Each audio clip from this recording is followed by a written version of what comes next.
안녕하세요. 사연을 부탁해입니다. 오늘의 사연을 소개하겠습니다. 그날은 고등학교 동창 결혼식 날이었습니다. 잠시 잠깐 동안 가야 하나 말아야 하나 고민을 하긴 했지만 워낙 친한 친구 결혼식이었기에 안 갈 수가 없었어요. 역시나 제 모습을 보자마자 친구들이 제 눈치를 보기 시작했어요.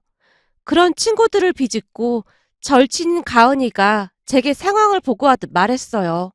수아야, 그 인간은 벌써 왔더라. 근데 너무 신경 쓰지 마. 내가 보니 그 인간 와이프가 너보다 훨씬 못하더라고. 둘이 같이 왔나 보네. 제가 한쪽 입꼬리를 살짝 올리며 물었는데요. 와이프가 전업주부인데 음식을 그렇게나 잘한다나 뭐래나 그러면서 어찌나 지 와이프 자랑을 해대던지 내가 보기엔 너 보란듯이 그런 것 같더라고. 하고 다니는 건 아직도 좀 찌질하지? 그 모습이 어디 가겠냐? 나도 그 말 하려던 참인데 끼리끼리 만난다는 말이 딱 맞는 것 같더라. 둘이 하고 온 게 진짜 웃기더라고. 그 인간 입고 온 거 보고 어디서 주워서 입고 온 줄 알았다니까. 안 봐도 훤하지 뭐. 근데 네 남친은 어디 있는 거야? 잠깐 어디 좀 들렸다 온다고 먼저 가 있으라고 하더라고. 근데 아마 거짐 다 왔을걸? 네 남친 오늘 쫙 빼입고 오는 거 아니야? 뭘 빼입고 오겠어. 원래 옷 잘 입는 거 알면서. 하긴 네 남친은 머리 봐도 참 멋지긴 하지. 어쩜 그렇게 비주얼이 좋은지 보고 있으면 그냥 기분이 좋아진다니까. 그 인간하고 헤어지길 얼마나 잘했냐. 그런 찌질이 보다가 네 남친 볼 때마다 눈이 호강한다니까. 가은이가 들뜬 목소리로 말을 하고 있었는데요. 호랑이도 제 말하면 온다고 했던가요. 저 멀리서 그 인간, 그러니까 전 남친이 의기양양한 표정으로 와이프와 팔짱까지 낀 채 제게로 다가오고 있었어요. 표정을 보아하니 계속해서 저를 찾고 있었던 게 분명해 보였습니다. 성큼성큼 제 앞으로 다가오던 전 남친이 아내의 팔을 꽉 붙잡은 채 제게 물었어요. 오랜만이다. 잘 있었지? 근데 좀 서운하다. 나도 친구라면 친구인데 내 결혼식에도 오지 그랬냐? 하긴 네가 올 자리가 아니긴 했지. 그렇게 난리를 쳤는데 우리 부모님 얼굴 보기가 좀 그랬겠지. 근데 넌 여전한 것 같다. 여전히 허세만 가득해서 비싼 옷만 입고 다니나 보네. 말은 똑바로 해야 하지 않을까? 이건 허세라고 해야 하는 게 아니라 능력이라고 해야 하는 거야. 사실 능력만 있으면 누구라도 좋은 옷 입고 싶고 그런 거 아닐까? 그리고 내가 네 결혼식에 못 가긴 했지만 축의금도 보냈는데 적어도 고맙다는 말은 해야 하지 않냐? 아, 꼴랑 2만 원? 다른 사람도 아니고 네가 그런 말을 하면 안 되는 거 아닌가?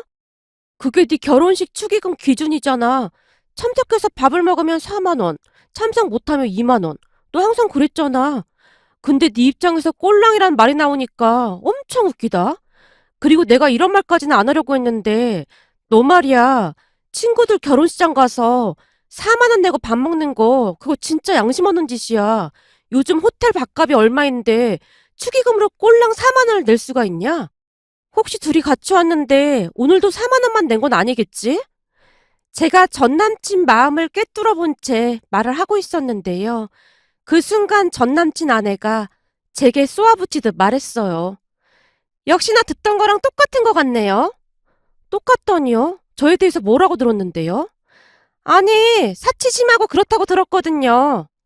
제가요? 아, 그런가요? 근데 호텔에서 결혼하는 친구한테 축의금을 4만 원 하는 건 좀 아니죠. 거기다 둘이 같이 왔는데 그건 더더군다나 아닌 거죠. 그럴 때는 사치라는 말을 해야 하는 게 아니라 염치가 없어도 너무 없다는 말을 해야 하는 거 아닐까요? 전남친 부부에게 제가 미소까지 지으며 말을 했는데요. 제 말을 듣던 전남친 아내의 얼굴이 시뻘겋게 달아올라 있었습니다. 거기다 둘의 모습을 보다가 입이 간질거려서는 한마디를 더 하고 말았어요. 근데 친구 결혼식장에 올 때는 적어도 좀 갇혀있고 와야 하는 거 아닌가요? 아무리 그래도 청바지에 그런 티는 좀 아닌 것 같거든요. 우리는 그런 걸 격식이라고 배웠죠. 제가 살다 보니 이 격식이란 것도 절대 무시 못하겠더라고요. 그럼 저는 이만 가볼게요. 친구한테 아직 인사도 못해서요. 제가 그 둘을 한껏 비웃으며 신부 대기실로 향하고 있었는데요.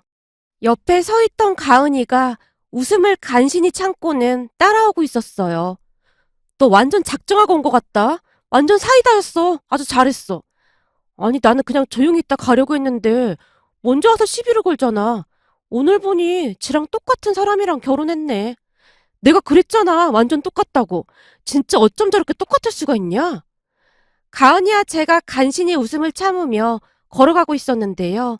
등 뒤에서 전 남친 부부가 저를 노려보고 있다는 느낌이 들었습니다. 사실 전 남친과 저는 결혼까지 약속했던 사이였어요. 우리 둘은 같은 고등학교를 졸업했습니다. 그때 당시에는 서로 얼굴만 알고 지내던 사이였는데요. 오랜만에 참석한 동창회에서 만나서 연인 사이가 되었습니다. 처음에는 이렇게 잘 맞을 수가 있을까 싶을 정도로 잘 맞았는데 지금 생각해보면 눈에 콩깍지가 단단히 씌어서 판단력이 많이 흐려져 있지 않았나 싶었습니다. 우선 전 남친은 형편이 약간 안 좋은 그런 집안이었어요. 한마디로 개천에서 용이 났다고 해야 할까요? 대학도 참 어렵게 보냈다고 하는데 공무원 시험까지 합격을 했으니 전 남친 부모님은 아들에 대한 자부심이 어마어마했어요. 제가 듣기로는 전 남친 누나는 동생을 위해 대학도 포기한 채 뒷바라지를 했다고 들었거든요. 하지만 그에 비해 우리 집은 큰 부자는 아니었지만 부모님 두 분 다 전문직에 종사하셨기에 아쉬움 없이 살았습니다. 거기다 부모님이 투자에 대해 공부도 많이 하셔서 재산도 꽤 있는 걸로 알고 있어요. 대학을 다닐 때도 부모님이 모든 걸 다 뒷받침해줬고 대학을 졸업하고 나서 중견기업에 입사를 했다고 중형차를 사주기도 하셨어요. 집에서 회사까지 거리도 그렇고 대중교통을 이용하는 것보다는 자가용을 가지고 출퇴근하는 것이 시간이 많이 절약되었기에 제가 힘이 들까봐 선물해 주셨거든요. 제게는 남동생도 한 명 있는데 우리 둘에게 차별 없이 똑같이 해주셨어요. 그런데 전 남친은 그런 저를 참 많이도 못마땅하게 생각했습니다. 어느 날 전 남친이 제게 물었거든요. 근데 나 진짜 궁금해서 그런데 너 차 말이야. 그 유지비도 많이 들고 그러지 않나? 거기다 할부로 샀을 거 아니야. 할부? 아닌데. 그거 회사 들어갔다고 아빠가 사주신 건데. 보험료도 아빠가 다 내주고 계셔서 딱히 돈도 많이 안 들어가. 뭐? 차를 아버님이 사주신 거야? 거기다 보험료까지 내주신다고? 요즘 너 보고 있으면 생각이 없어도 너무 없다는 생각이 든다. 대학까지 졸업시켜줬는데 어떻게 부모님한테 손을 벌릴 생각을 하는 거야? 나 같으면 양심에 찔려서 그렇게 못하겠다. 참 철이 없어도 너무 없는 것 같아. 아니 그게 아니라 내가 막 사달라고 한 건 아니었어. 출퇴근 때문에 피곤해하니까 아빠가 사주신 거지. 거기다 보험료도 아빠가 굳이 내주신다고 한 거고. 생각해봐라. 네가 얼마나 철이 없어 보였으면 그랬겠냐? 솔직히 네가 입고 다니는 옷도 다 비싼 거 아니야? 아울렛 같은 데 가서 사는 거라 그렇게 비싸진 않아. 인터넷 같은 데서 원 플러스 원 하는 옷도 엄청 많은데 그런 거 사도 되잖아. 근데 넌 그런 옷은 거들떠도 안 보더라. 그게 난 좋은 옷 사서 좀 오래 입자 그런 생각이거든. 솔직히 인터넷에서 잘못 사면 금방 늘어지고 그러는 경우도 많더라고. 그래서 우리 집은 되도록이면 좋은 옷 사서 오래 입자 그러고 있어. 근데 그게 잘못된 것 같지는 않은데? 아니지. 그런 거 다 사치야, 사치. 사람은 말이야. 무조건 아끼고 또 아껴 써야 하는 거야. 하긴, 아끼면 좋긴 하지 뭐. 그때 당시에는 알뜰하고 성실한 전 남친이 그저 좋아 보이기만 했어요. 하지만 시간이 지나면 지날수록 가치관의 차이가 뚜렷해질 수밖에 없었는데요. 전 남친은 음식도 무조건 저렴한 음식들로만 먹었어요. 그러니까 전 남친은 유난히도 국밥집을 좋아했는데요. 조금이라도 싼 음식점을 찾아서 걷고 또 걸어야만 했어요. 전 남친에게는 음식의 맛을 음미한다는 것조차 사치였으니까요. 그냥 가격이 저렴한 음식이 제일 맛있는 음식이고 최고의 음식이었어요. 그러다 보니 데이트를 하는 내내 분식점이나 국밥집을 가는 게 다였고 어느 날은 우리 엄마가 싸준 김밥을 한번 가져다 준 적이 있었는데요. 김밥 맛을 보던 전 남친이 놀라서 외쳤어요. 진짜 맛있다. 내가 먹어본 김밥 중에 최고야. 너 말이야. 어머님한테 김밥 싸는 법 좀 잘 배워놔라. 진짜 맛있다. 그래? 우리 엄마 음식 솜씨 별로라 그렇게 맛있진 않을 텐데. 아니야. 진짜 맛있어. 다음에도 또 가지고 와. 라는 말을 했는데요. 그 뒤 주말만 되면 전 남친이 김밥을 싸서 오라는 말을 할 정도였습니다. 그리고 저는 한참 나중에야 전 남친의 속마음을 알게 됐는데요. 알고 보니 제가 김밥을 싸서 가면 그날은 밥값이 절약되니 그랬던 거였어요. 그것뿐만이 아니었습니다. 어느 날은 제가 보너스를 받게 돼서 오랜만에 한우를 먹자고 했어요. 자기야, 나 오늘 보너스 받았으니까 오늘은 특별히 한우 먹으러 가자. 한우? 그냥 대패 삼겹살이나 먹지. 한우는 무슨 한우야. 너 한우가 얼마나 비싼지 알긴 아는 거야? 우리들이 먹는데 괜찮아. 오늘은 내가 계산할 거니까 그냥 내가 하자는 대로 해. 그냥 삼겹살 먹자니까. 아무튼 넌 사치가 심해도 너무 심해. 어차피 뱃속에 들어가면 한우나 삼겹살이나 똑같은 고기인데 난 굳이 한우를 왜 먹는지 모르겠다. 제가 계산을 하겠다고 했음에도 불구하고 가는 내내 툴툴거려서 그날은 저도 조금씩 짜증이 나기 시작했어요. 그런데 식당에 들어가서 제가 한우를 굽자마자 전 남친이 마구마구 입으로 밀어넣기 시작했어요. 어찌나 손이 빠르던지 저는 한우를 굽느라 몇 점 먹지도 못했는데요. 결국 전 남친이 거의 다 먹은 거나 다름이 없었습니다. 삼겹살이나 한우나 다 똑같다고 하더니만 어찌나 잘 먹던지 어이가 없을 정도였어요. 문제는 한우를 다 먹고 난 뒤 계산서를 보던 전 남친의 눈이 휘둥그레져 있었는데요. 뭐야, 지금 가격이 78,000원이 맞는 거야? 겨우 이거 조금 먹었다고? 그러게 내가 뭐라고 했어. 그냥 대패 삼겹살이나 먹자니까. 우리가 맨날 가던 그 식당에서 수입산 대패 삼겹살 먹으면 3만 원이면 배부르게 먹는데 거진 8만 원어치 먹고도 배 기별도 안 가고 완전 사치라니까. 그리고 우리 엄마도 한우 엄청 좋아하시는데 우리 엄마 생각도 나고 괜히 먹은 것 같아. 아니 한우 한 번 먹은 거 가지고 뭘 그렇게까지 난리를 쳐. 그리고 자기 보고 계산을 하라는 것도 아니고 내가 계산할 건데 너무하는 거 아니야? 난 자기한테 한우 사주고 싶어서 데리고 온 건데 조금 속상하네. 아니 그니까 내 말은 굳이 이 비싼 한우를 뭐하러 먹느냐 그 말이야. 또 이렇게 살다가는 나중에 쫄딱 망한다. 뭘 또 망하기까지 해. 우리 집은 이런 거 자주 먹어서 난 아무렇지도 않아.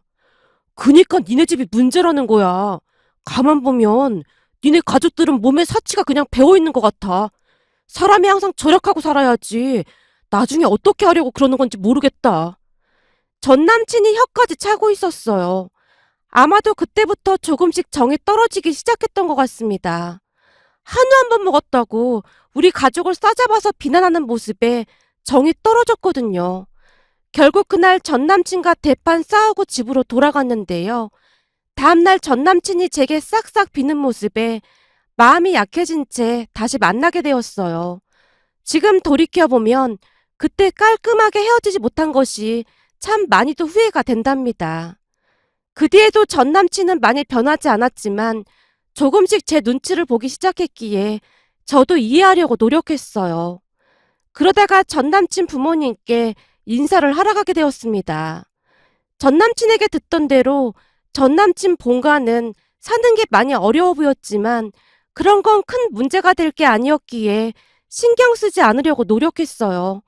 하지만 제가 자리에 앉자마자 전 남친 엄마가 제게 당부하듯 말했어요. 우리 아들은 아침밥은 꼭 챙겨줘야 한다. 사람은 모름지기 밥심으로 사는 거야. 여자는 항상 남편이 뭘 좋아하는지 뭘 먹고 다니는지 신경 써야 한다 그 말이야. 어머님, 저도 일하는데 밥은 각자 챙겨 먹어야 하는 게 맞다고 생각합니다. 서로 바쁜데 일일이 챙겨주기 힘들죠. 뭐? 그럼 너는 우리 아들한테 살림을 시키겠다는 말이냐? 살림을 시키겠다는 게 아니라 맞벌이를 하니까 같이 해야 한다는 거죠.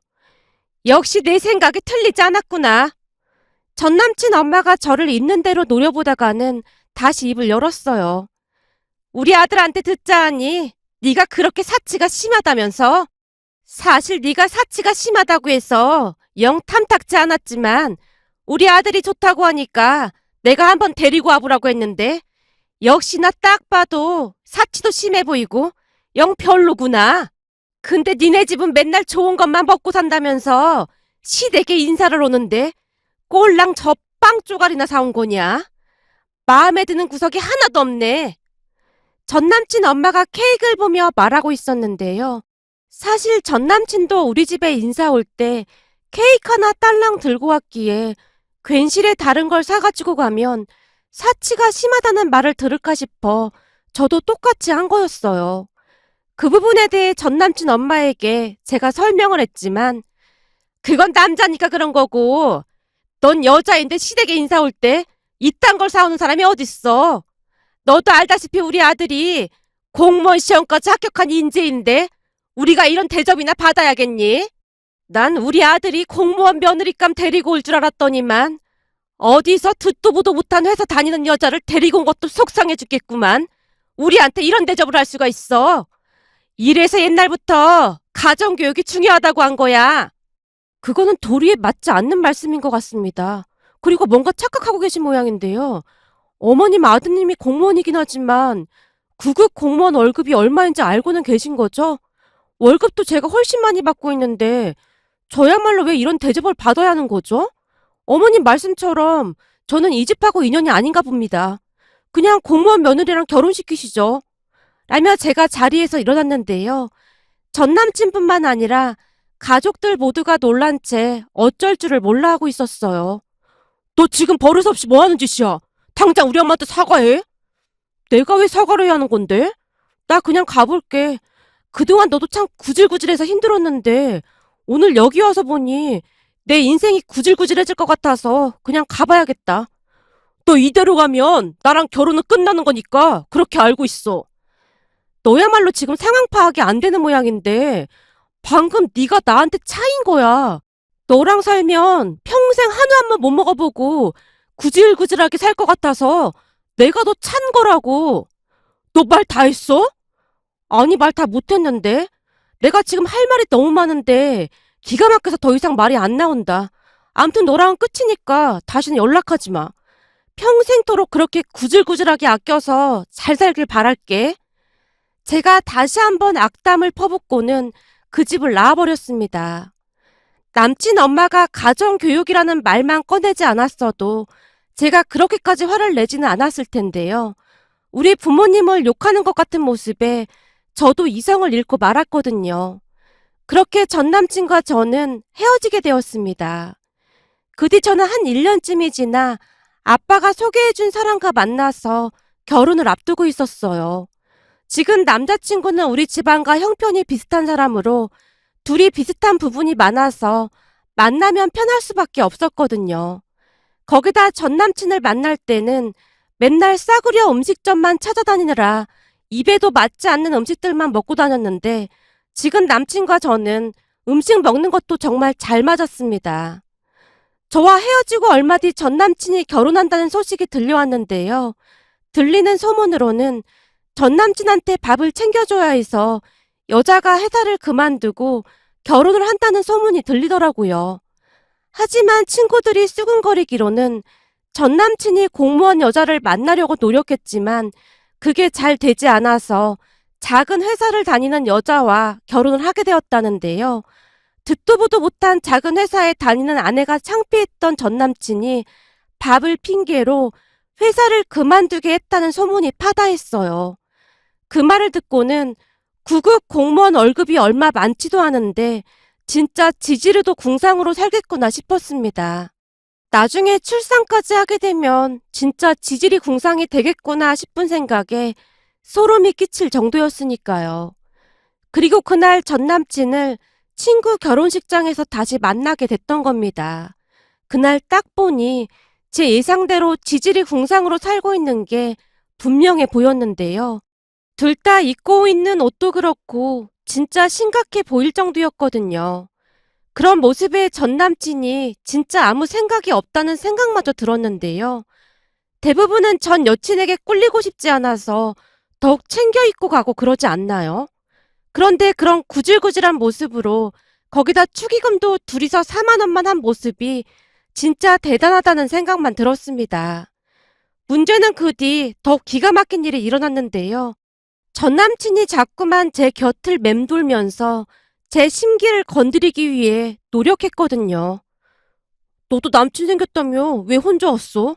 대부분은 친구 결혼식장에 데리고 오고 그러는데 그냥 혼자 온 거 보니까 남친이 진짜 별로인가 보네.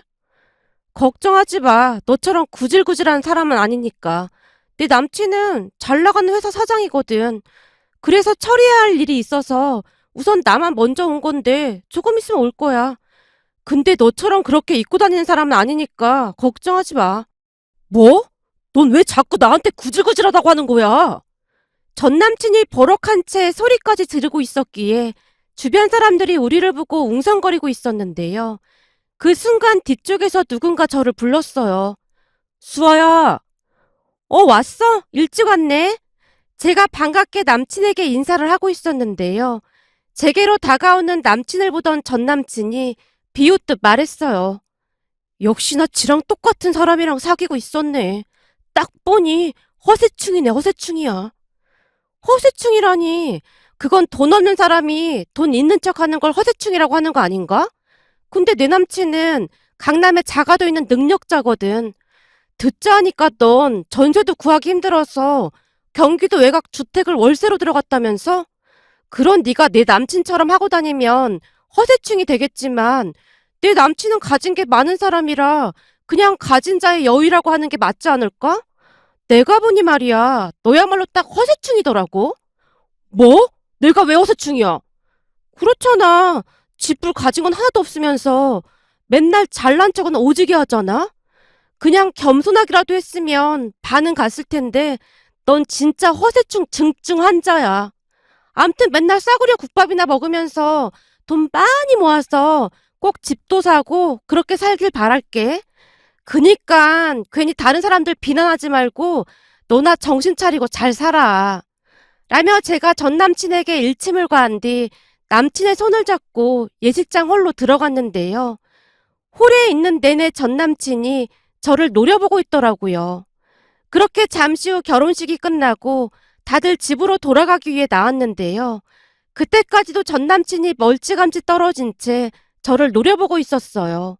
친구 가은이도 그 모습을 본 모양인지 남친이 끌고 온 차를 보고는 큰 소리로 감탄하며 가은이가 소리쳤어요.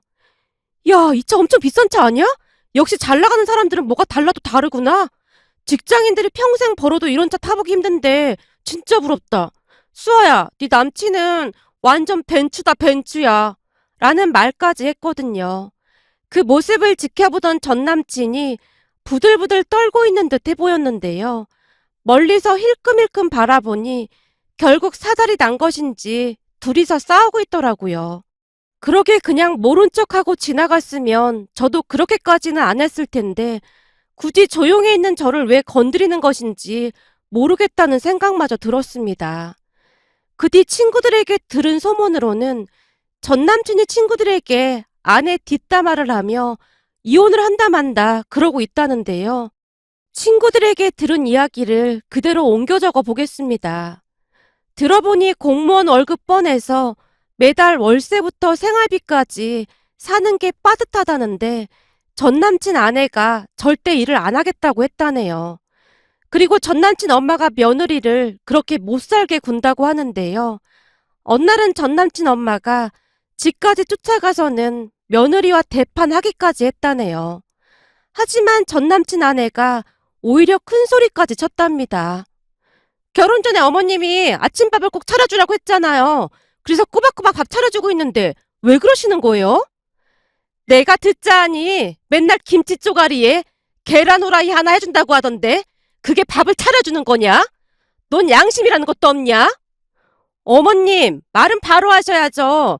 어머님 아들이 맨날 돈 아낀다고 쌩 난리를 쳐대면서 반찬 살 돈도 안 주는데 무슨 돈으로 반찬을 사요? 아무리 그래도 한 달 반찬값으로 5만 원을 주는 게 말이나 된다고 생각하세요? 그나마 아끼고 아껴서 계란 후라이라도 해주는 걸 고맙게 생각해야죠. 그리고 반찬값은 매달 5만 원만 주면서 매일같이 고기 반찬을 해놓으라고 하는데 제가 무슨 한금알을 낳는 거위도 아니고 진짜 양심이 없는 건 어머님 아들이죠. 그럼 네가 나가서 아르바이트라도 해야 할 거 아니야. 그건 절대로 안 되죠. 제가 밖에 나가서 일을 해도 이 사람은 절대 집안일 안 한다고 하는데 제가 왜 나가서 일도 하고 살림도 해야 하죠? 저는 절대 그렇게는 못합니다. 뭐가 어쩌고 어째? 어디서 별 그지 같은 게 굴러 들어와서는? 결국 전 남친 엄마가 며느리의 깃방망이까지 올려붙였다고 하네요.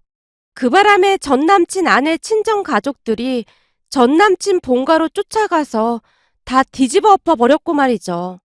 어느 날은 전 남친이 술에 잔뜩 취해서 친구들에게 하소연까지 하더랍니다.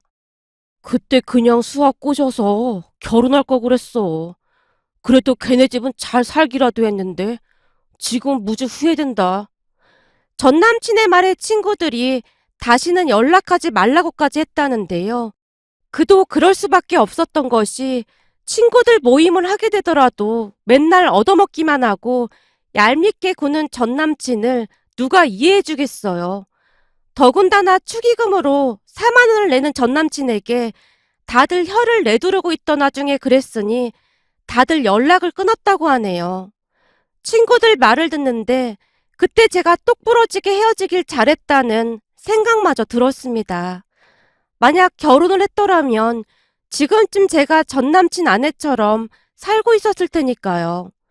왠지 모르게 통쾌하면서도 씁쓸한 마음마저 들었습니다. 그리고 저는 결혼식을 앞두고 정말 행복한 하루하루를 보내고 있어요. 지금 가만히 생각해보면 그때 당시 조상님이 돌본 게 아닌가 하는 생각마저 든답니다. 오늘의 사연은 여기까지였습니다. 즐겁게 보셨다면 구독, 좋아요 부탁드립니다. 고맙습니다.